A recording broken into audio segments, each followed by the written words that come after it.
उपस्थित सिख समाज, विश्व हिंदू परिषद, राष्ट्रीय स्वयंसेवक संघ व भाजपा के कार्यकर्ता बंधुओं, आज पूरा भारतवर्ष संत गुरु गोविंद सिंह जी की 350वीं जयंती मना रहा है। अभी ज्ञानी जी कह रहे थे कि उस जैसा संत ना हुआ ना होगा और उनके बारे में जितना कहा जाए वो कम है। ये वास्तव में ज्ञानी जी की उपस्थिति में मुझ जैसे एक साधारण व्यक्ति के द्वारा उस परम संत गुरु गोविंद सिंह के बारे में कुछ कहना वास्तव में सूरज को दीपक दिखाना है और उनको उनके द्वारा जो किए हुए कार्य इस हिंदू समाज के लिए किए हैं, इस मातृभूमि के लिए किए हैं, उनको हम थोड़े से समय में कह भी नहीं सकते। किंतु आदेश हुआ है, मैं भी 5-7 मिनट में अपनी उनको स्मरण करते हुए अपनी बात को समाप्त करूंगा। गुरु गोविंद सिंह जी संत और सिपाही दोनों ही थे,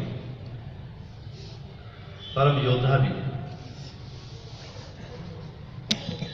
वे अपने उपदेश में कहते हैं कि ओम शब्द जो प्रतीक है वो ब्रह्मा विष्णु महेश यानी कि जन्म देने वाला, पालन करने वाला और विनाश करने वाला। जब हम ओम कहते हैं तो इन तीनों शक्तियों को हम नमन करते हैं। गुरुजी ने इस ओम के आगे एक अंक और लिख दिया, जिसका तात्पर्य है कि ये जो जन्म, पालन और विनाश करने वाली जो तीनों शक्तियां हैं, इन शक्तियों को, इन तीनों शक्तियों को भी जन्म देने वाला वो एक है, जिसके अंतर्गत ये तीनों शक्तियां अपना काम करती हैं। जहां इन्होंने, इनका कहना था कि जो मानव है, ये मानवता की रक्षा के लिए ईश्वर के दूत के रूप में ईश्वर ने यहां पर भेजा है, जिसका कार्य संसार में सुख, शांति और प्रेम की भावना को भरना होता है। गुरु गोविंद सिंह जी ने गुरु नानक जी द्वारा डाली हुई परंपराओं को आगे बढ़ाया। उनका कहना था कि अत्याचारियों के द्वारा किए हुए अन्याय को, अत्याचार को सहन करना कायरता है, क्योंकि अगर हम अत्याचार सहन करते हैं तो अत्याचारियों के हौसले और बुलंद होते हैं। उस समय भी इतिहास गवाह है, मुगलों के द्वारा, अभी ज्ञानी जी भी बता रहे थे, इतने घनघोर अत्याचार किए गए।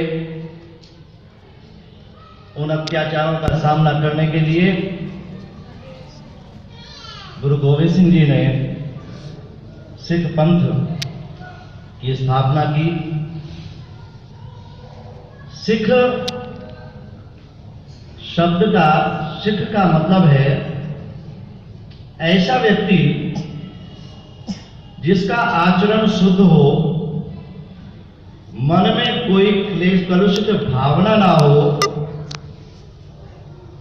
जो आडंबर रहित हो, यानी कि देख लोक दिखावा से रहित हो और अपने धर्म, हिंदू धर्म, हिंदू संस्कृति और अपनी मातृभूमि की रक्षा करने के लिए कि जो भावना है उसमें कूट कूट करके भरी हो, ऐसा सिख पंथ,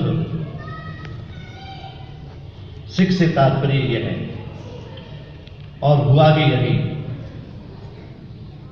गुरु गोविंद साहब ने न केवल उस समय समाज को उपदेश दिए, बल्कि छुआछूत ऊंच नीच की भावना को दूर करने का कार्य भी किया। लेकिन जब समय आया तो उन्होंने हथियार उठा करके उन अत्याचारी मुगलों का सामना किया।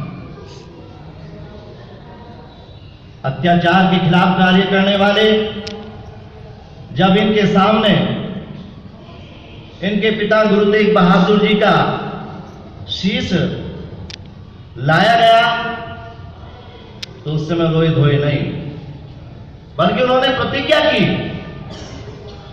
कि मैं इन अत्याचारियों का, इन मुगलों का जब तक इस मातृभूमि से सफाया नहीं कर दूंगा तब तक चैन से नहीं बैठूंगा। और केवल उन्होंने उपदेश ही नहीं दिया, बल्कि एक पिता के नाते अपने पुत्रों में भी ऐसे संस्कार भर दिए कि मातृभूमि के लिए, अपने हिंदू धर्म के लिए, अपने समाज की रक्षा के लिए अगर कुर्बानी भी देनी पड़े तो पीछे नहीं हटना। और हुआ भी यही। मैं विस्तार से नहीं जाना चाहता, लेकिन जब युद्ध करते करते जब इनका रसद पानी कम हो गया तो गुरु गोविंद सिंह परिवार से जब बाहर निकले तो उस समय मुगलों को भनक पड़ी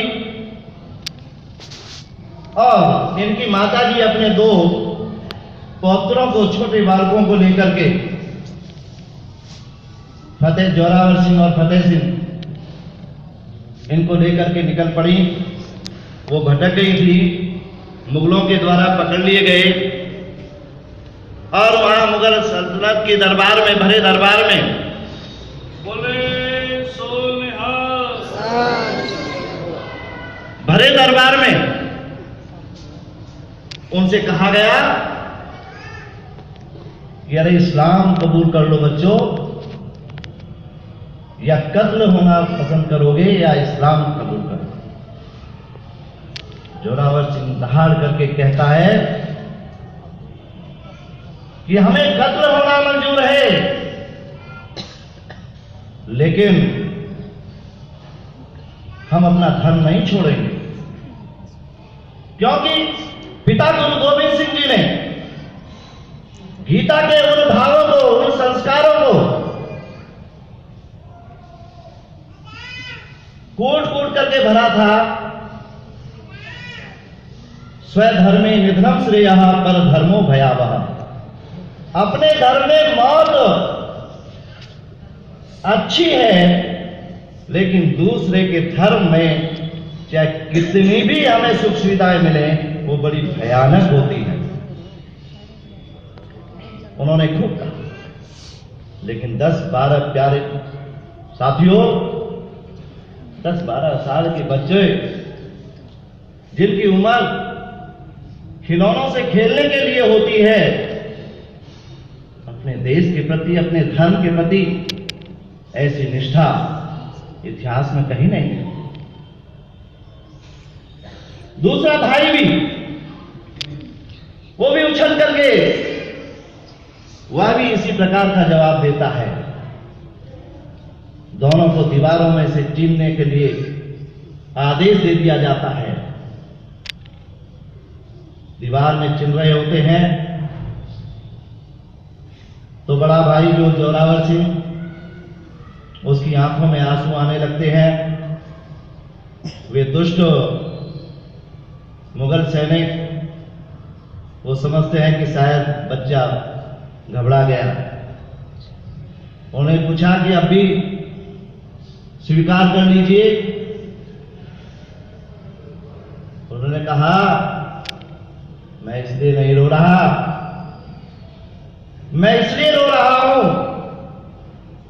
कि सबसे पहले मैं मां से जन्म मैंने लिया, इस मातृभूमि का अन्न पहले मैंने खाया, सबसे पहले सारे कार्य मुझे करने पड़े।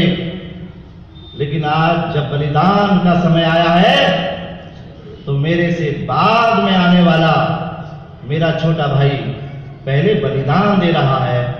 मुझे इसका कष्ट है कि मेरा नंबर पहले क्यों नहीं आया। वाह, ये है हमारा इतिहास। बाकी तीसरे अजीत सिंह भी जब उनको जानकारी होती है, उनको सहर्ष पिता गुरु गोविंद सिंह मुगलों से लड़ने के लिए भेज देते हैं और वे भी वीर गति को प्राप्त हो जाते हैं। तो चौथा जो अंतिम भाई है जुझार सिंह, वो पिता के पास आता है। वो भी कहता है कि पिता, मुझे भी इन तीनों भाइयों का अनुकरण करने की अनुमति प्रदान की।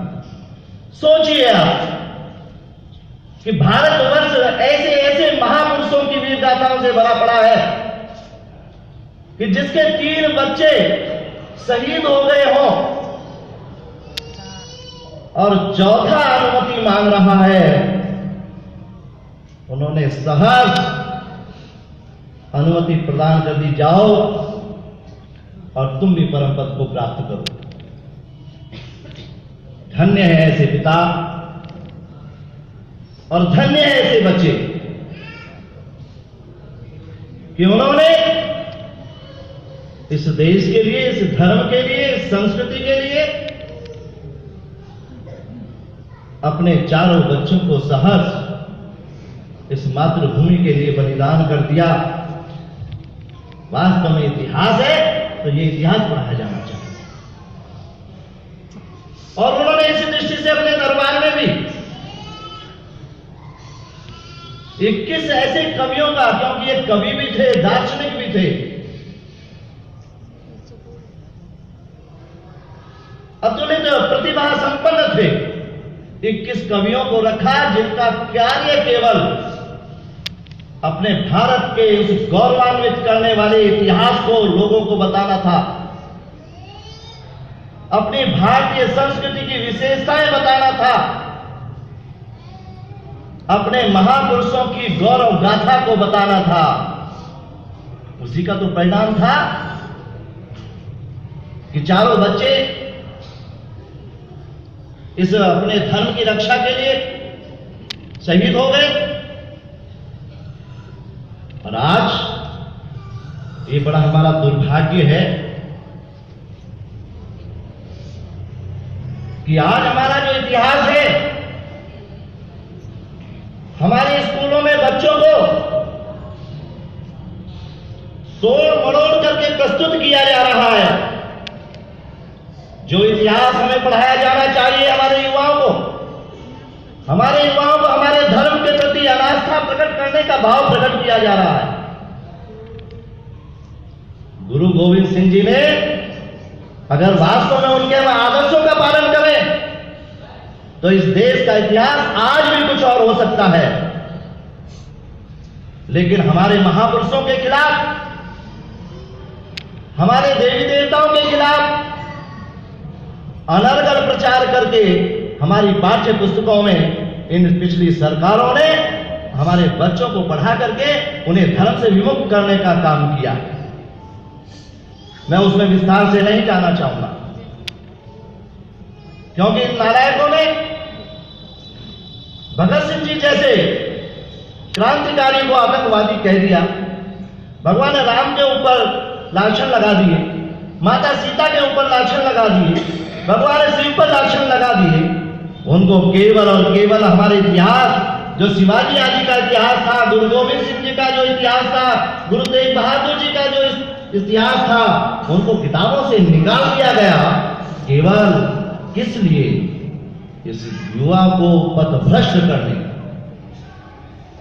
इसका विरोध भी किया गया है अपने संगठनों के द्वारा, और उन अंशों को आपके दुश्मनाने ने निकाला गया है। वास्तव में अगर हम इस देश का इतिहास बदलना चाहते हैं तो हमें गुरु नानक जी द्वारा स्थापित, गुरु तेग बहादुर जी द्वारा किए गए और गुरु गोविंद सिंह जी द्वारा स्थापित जो आदर्श हैं उनका हमें पालन करना होगा। और जिस दिन इतिहास के अंतर्गत भी, जिस दिन हमारे युवाओं के पाठ्यक्रमों में अंतर्गत इन सब क्रियाओं को, इनको अगर हम लगा देते हैं, जब हम बात करते हैं हमारे सरस्वती शिशु मंदिर में गुरु नानक जी का, गुरु गोविंद साहब का और इन बच्चों का पूरे पाठ्यक्रम है, पूरा पाठ्यक्रम हमने लगाया हुआ है। आप उनकी विचारधारा देखिए, आप जो सरस्वती विद्या मंदिर में पढ़ करके जाते हैं वो जाकर के देशभक्त नागरिक बनते हैं। तो मैं एक चीज और है, इस देश के राजनेताओं ने जहां इस प्रकार इतिहास बदलने का काम किया, वहां इस हिंदू धर्म के रक्षक जिसका जन्म ही हिंदू धर्म की रक्षा के लिए हुआ, उस सिख को ही हिंद से अलग करने का काम कर दिया। एक नारा लगता है हिंदू मुस्लिम सिख ईसाई। मुझे जब भी ये सुनता हो मुझे बड़ी आपत्ति होती है, बड़ी टीस होती है।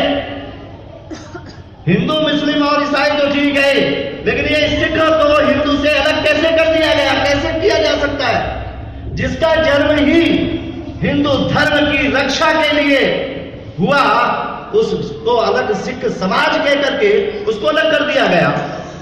मैं वास्तव में ऐसे, और मेरा आपसे भी निवेदन है, ऐसा इस प्रकार की जो बात करने वाला, चाहे किसी भी दल का हो, कोई भी व्यक्ति हो, किसी भी समाज का व्यक्ति हो, वो वास्तव में वह निंदा का पात्र है।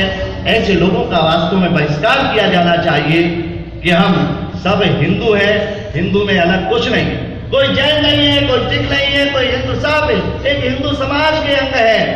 हमारी पूजा पद्धति में अंतर हो सकता है, हमारे पूजा पद्धति में तरीके में अंतर हो सकता है, लेकिन वो सब क्या गुरु ग्रंथ साहब में राम राम राम अलग अलग साखियों में राम शब्द का प्रयोग होता है, सब वही एक। तो ये मेरा निवेदन, समय की अधिकता है, मैं यही निवेदन है कि साथियों, ये वास्तव में ये मेरा आज बड़ा सौभाग्य रहा कि ज्ञानी जी की उपस्थिति में इस हिंदू समाज के प्रबल रक्षक और गुरु गोविंद साहब के अनुयायी के बीच में बोलने का अवसर मिला। मैं उसके लिए बहुत बहुत आभारी हूं। और आपसे मेरा निवेदन, इन सब में ये जितने भी हमारे महापुरुष हैं, ये सब, इनकी कोई जाति नहीं है, इनकी कोई पाति नहीं है, इनका कोई, ये सब हिंदू समाज के मार्गदर्शन है। अगर हिंदू समाज इनके बताए हुए मार्ग पर चलेगा तो निश्चित रूप में हिंदू समाज में सुख, शांति और समृद्धि आएगी, ऐसा मेरा विश्वास है। और मैं गुरु ग्रंथ साहब को प्रणाम करते हुए, गुरु गोविंद सिंह को स्मरण करते हुए अपनी बात को विराम देता हूँ। बोले सो निहाल।